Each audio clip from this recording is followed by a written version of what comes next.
digamos, pues, la construcción de los significados alrededor de la educación inclusiva.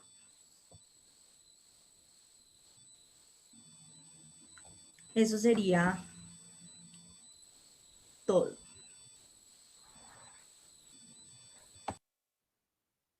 Sandra, muchas gracias por compartir tu resultado de investigación.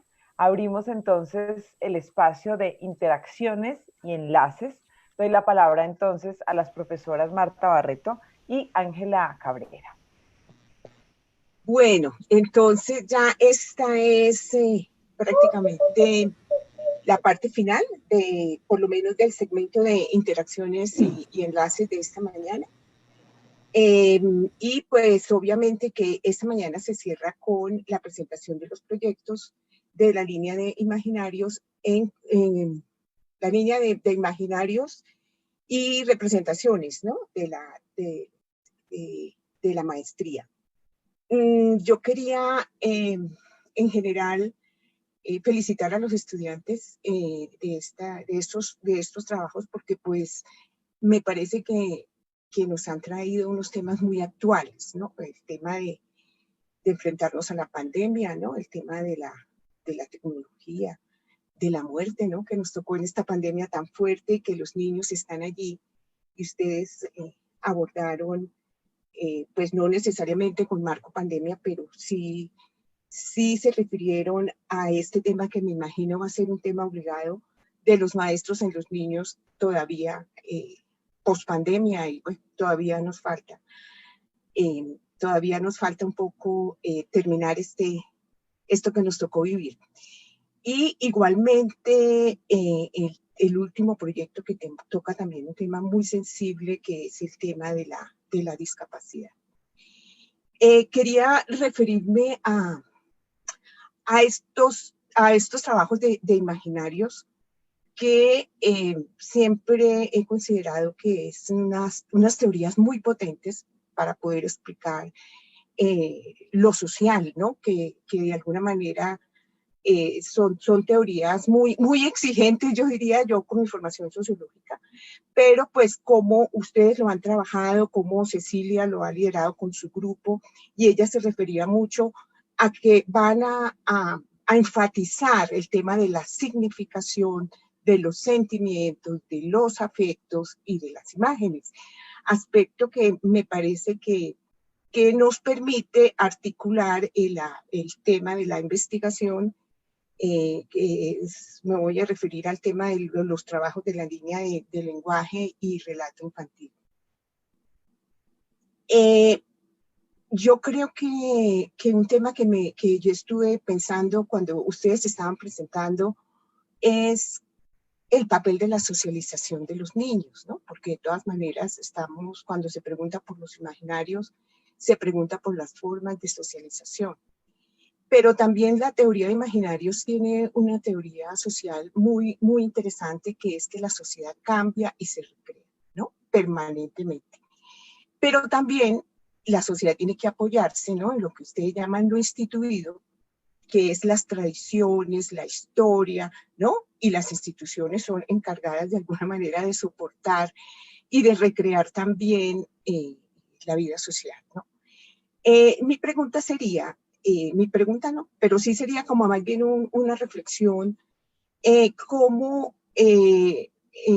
es el tema de socialización de los niños hoy? Y si los niños son creadores de imaginarios, porque desde el punto de vista del relato y del lenguaje veíamos ayer a los niños como productores, como creadores, ¿sí? Del lenguaje y que ellos recrean su vida a través del relato cuando lo cuentan. En ese mismo sentido, preguntaría si ustedes en las investigaciones han visto cómo los niños crean y recrean el imaginario social. Esta pregunta también tiene que ver con un tema que ustedes abordaron, que es el tema de la tecnología, ¿cierto? Para las personas que trabajaron en el tema de las tecnologías. Y es un poco preguntarnos por la sociedad hoy, o sea, la sociedad globalizada, donde se insiste en el tema del emprendimiento. y el discurso del emprendimiento es tenaz, porque nos individualiza y que como cada uno nos reinventamos todos los días, no podemos ser uno, sino, a ver, yo ahorita entonces me reinvento, entonces cambio mi imaginario, pero dentro de un año ese imaginario ya no me sirve, tengo que reinventarme con otro. Entonces, la pregunta sería eso, o sea, yo sí tendría bueno, eso por una parte, ¿cierto? ¿De qué manera los niños, cierto, son creadores de imaginario, ¿no? Social, y de qué manera los adultos, cuando se hacen esas investigaciones que ustedes hacen tan importantes y que nos están diciendo tantas cosas de cómo operan esos imaginarios allí.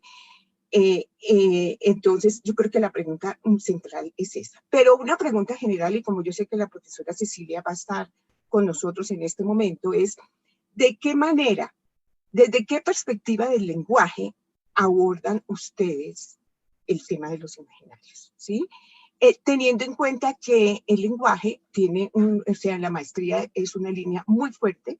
Entonces yo quisiera, es decir, no es una línea muy fuerte, es una línea transversal. Entonces, ¿de qué manera ustedes, desde qué perspectiva del lenguaje abordan los imaginarios? ¿Sí? Y qué papel tiene el lenguaje en la constitución del imaginario. Entonces, dejo ahí mi reflexión y pasa Angelita a mirar un poco las preguntas que están en la red. Muchas gracias, Marta. Queridas compañeras, colegas, Julián Miller, queridos estudiantes también que están candidatizándose a ser especialistas y magísteres en la infancia. Muchas gracias por este diálogo de saberes. Hacemos alarde del título de este coloquio, intergeneracional. Traemos aquí las voces de las niñas y los niños, traemos aquí las voces de expertos, traemos aquí nuestra propia vida. Y aunque no estemos cerca, nos abrazamos en estas pantallas y en estos celulares que nos conectan. Quiero leer una frase que el profesor Vladimir quiere manifestar acerca del coloquio y dice que, en primer lugar, el profesor debe liberar al niño de cualquier saber experto que atribuya una función, una explicación o un destino inmediatos a lo que el niño hace.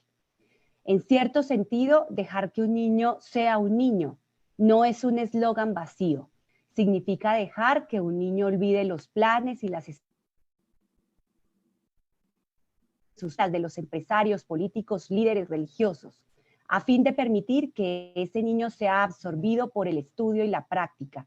Significa dejar que un niño se olvide del mundo ordinario, donde todo tiene una función y una intención. Significa mantener a distancia el mundo ordinario de los expertos, para los que cualquier conducta es una petición de ayuda o el síntoma de algo que tiene que ser remediado. Significa suspender la cuestión de la utilidad o del valor y eliminar las propias intenciones egoístas respecto a los alumnos, yo diría estudiantes, niños y niñas. Bueno, hay una pregunta para Maribel y Caterín. La pregunta es, ¿la literatura infantil sobre la muerte que trabajaron constituyó un imaginario social? Hay otra pregunta para Julián, Nancy y Miller, y es, ¿la pandemia como fenómeno natural constituyó para los niños y los maestros una ruptura de imaginarios de lo que es la educación? Y hay una gran cantidad de comentarios, ustedes también los pueden leer y podrán interactuar con esos comentarios en Facebook. Seguramente el tiempo siempre es injusto y aparte con ustedes cerramos la intervención de egresados y nos queda la presentación de un libro y nos queda la presentación también de Marcela Tristancho desde el arte, haciendo las memorias de imagen con este coloquio que hoy llega a su 9ª versión. Entonces, pues muchas gracias y no me tomo más tiempo hablando de lo justo que es el tiempo. Y bueno, un gusto tenerles. Muchas gracias a ustedes por su participación.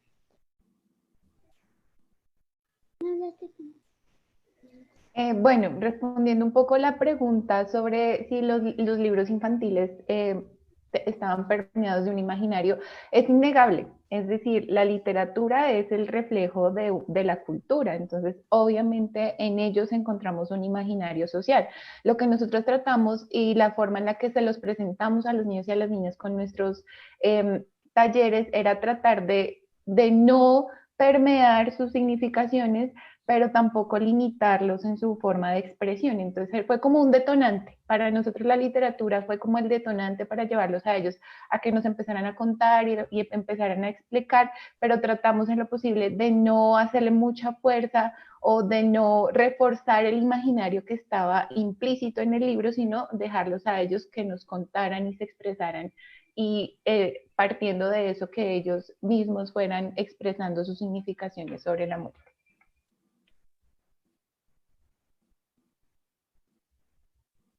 Listo, y si quieres yo retomo ahí para responder la pregunta que nos hicieron sobre si la pandemia marcó una ruptura en los imaginarios. Definitivamente sí. De educación, sí, definitivamente sí.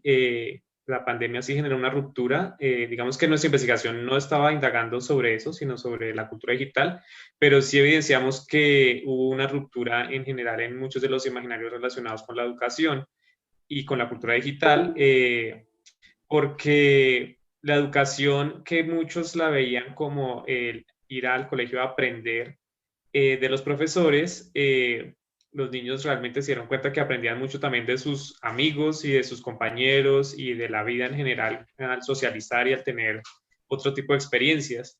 Entonces, sí, digamos que este lugar de la educación como un lugar de encuentro entre niños y niñas para poderse expresar y para poder mostrar quiénes son, no se había cuestionado tanto, no se habían preguntado tanto como desde ese punto de vista, como que en general los niños lo veían como decir pues a escuchar a la profesora y ahí están mis amigos, pero se dieron cuenta que ellos aprendían muchísimo más al poder compartir y expresarse de forma física y tener interacciones entre ellos y no solamente como recibir contenidos a través de internet, que es lo que está pasando ahora.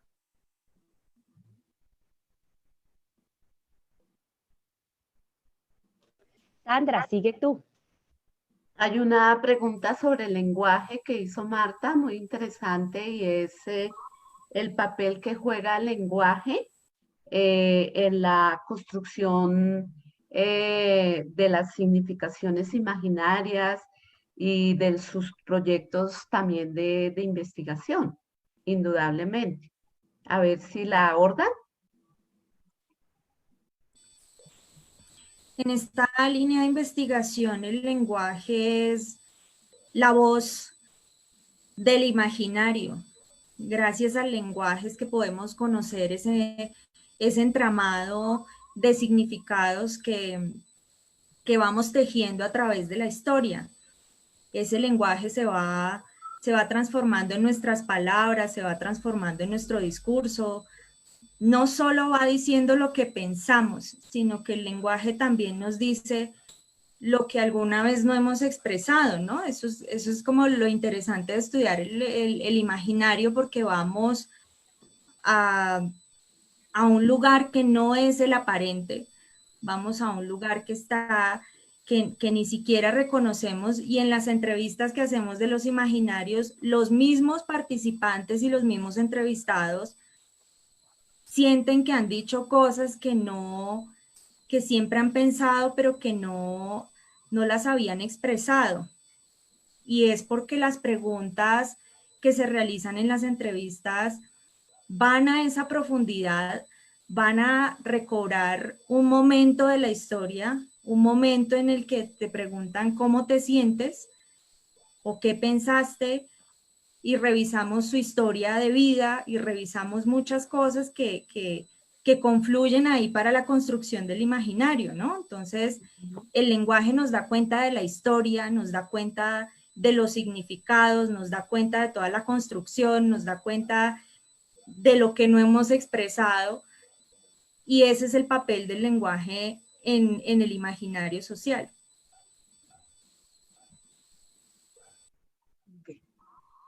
Bueno, y contesto, profe Cecilia, en el caso de nosotros de los hiperconectados, así como decía Sandra, definitivamente el lenguaje es esa otra parte que hace que uno aprenda a conocer a ese otro, ¿sí? Y fue lo que nosotros vimos con los niños y lo que se escuchó en el último video, en donde habían unos lenguajes con sonidos que a uno lo hacían sentir, ¿sí? El que estaba triste o el que le parecía que él tenía el control, y digamos que son esas otras cosas que uno percibe en esos sonidos, y esos lenguajes que los niños nos transmiten es realmente nuestra base para que nosotros saquemos la información que les damos en este momento a ustedes, porque son sus formas de ver la vida, y fue lo que identificamos en cada uno de los niños. Yo había hecho la pregunta, ya que nos vemos aquí en la pantalla partida, sobre, ¿consideran ustedes que los niños crean imaginarios sociales? Nosotros, bueno, hablo por los hiperconectados. Sí, claro. Considero que efectivamente sí lo hacen, y lo hacen con cada vivencia que tienen. Todo el tiempo las están transformando, porque escuchemos lo que dijo el último niño, en donde decía, a mí no me gusta madrugar, pero pues ahora me hacen falta mis amigos. Entonces está cambiando esa perspectiva que tenía antes de esa pandemia, y ahora su realidad es otra. Entonces, efectivamente, cada cosa que ocurre cambia esos imaginarios y esas posiciones que tienen en ese momento. Y lo vimos y definitivamente lo identificamos, tanto en los niños y las niñas como en los maestros, porque sus lenguajes cambiaron de manera radical.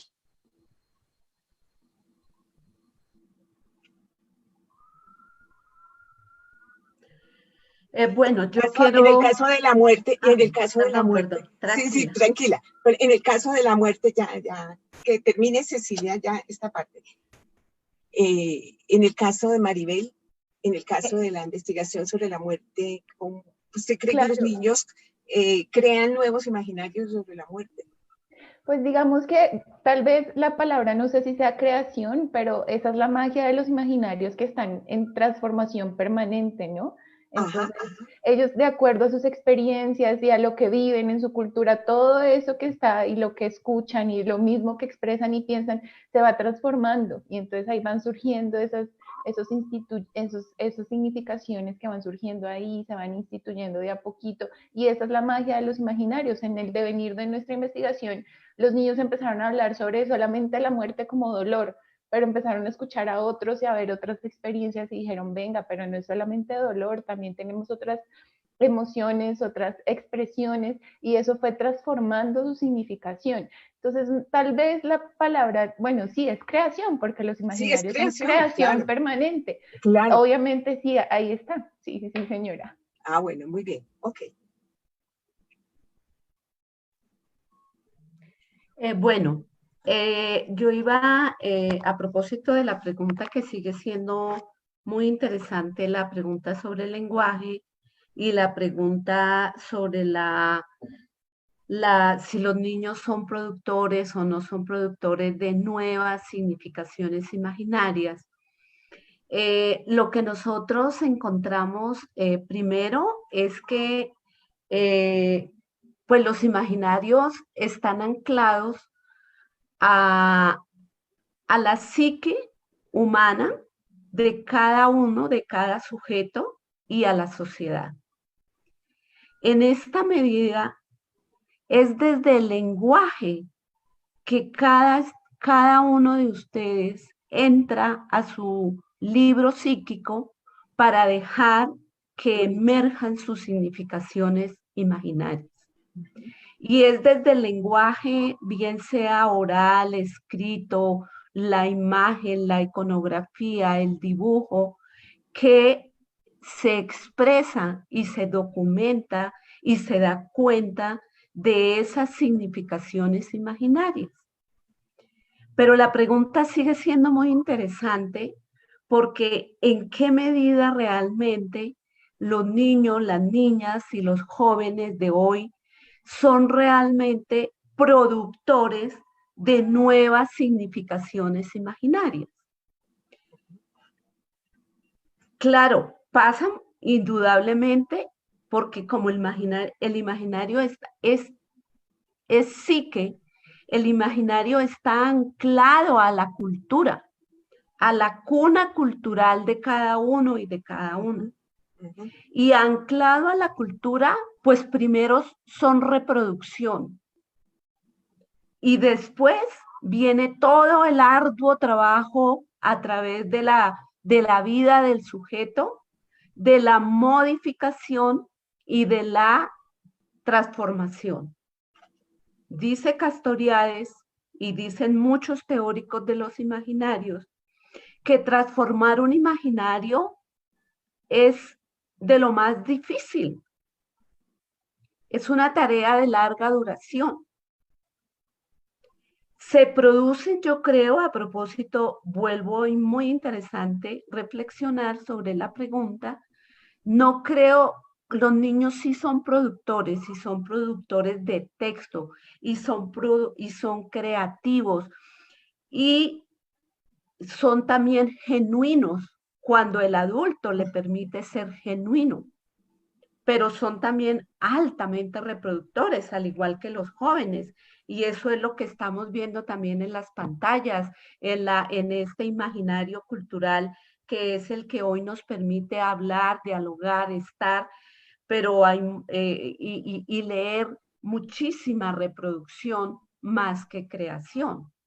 Entonces, pues es un reto seguir mirando esta pregunta, porque solamente en la medida en que una teoría social tan potente como es la teoría de los imaginarios sociales, que es la teoría que explica que los imaginarios, yo hago el símil con lo que Jesús Galindo ha planteado ayer y hoy en la mañana, y es que él decía que cuáles son, esta mañana él se preguntaba, cuáles son las operaciones sociales que un investigador social o un comunicólogo o un ingeniero social tiene que hacer para producir cambios y hacer algo.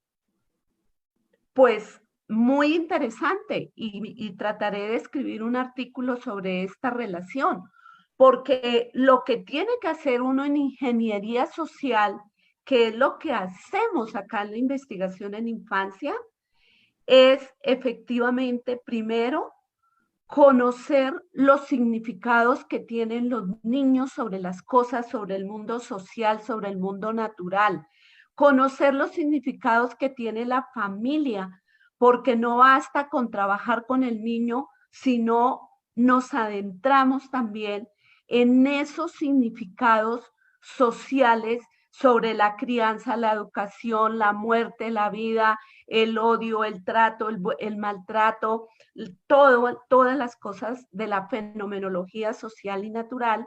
Si no trabajamos también con los adultos y la familia, pues provocar estos pequeños cambios y modificaciones en la teoría social y en los imaginarios, en las mentalidades, en las representaciones, en los afectos y en los sentimientos, pues es una tarea imposible. Entonces, esa es la potencia que tiene esta teoría, que es una teoría sociológica, que se explica y que intenta explicar cómo está constituida una sociedad. Y entonces estas articulaciones de las que habla Jesús Galindo, para mí esta mañana es lo que Castoriadis en su teoría de los imaginarios y todos los que somos sus seguidores llamamos el magma. El magma, que es el cemento que pega la vida de los seres humanos. Y esos son los significados. Entonces los imaginarios son el magma que nos permite unirnos, reunirnos, juntarnos, pero también separarnos. Bueno, nos están llamando aquí que el tiempo, ¿no? El tiempo es injusto. Bueno, pues. Muchas gracias. Bueno, no importa. Al final o al principio, yo creo que la idea es poder un poco hacer un balance, ¿no? De toda la investigación que se está haciendo en la maestría. Muchas gracias, Cecilia. Muchas gracias, profesores, por todos los resultados de sus investigaciones. Gracias, muchas gracias a todas. Gracias a ustedes, muy amables, a los estudiantes, que sigan disfrutando de los resultados de pensar, de leer, de escribir, que publiquen, que no dejen de escribir y de investigar.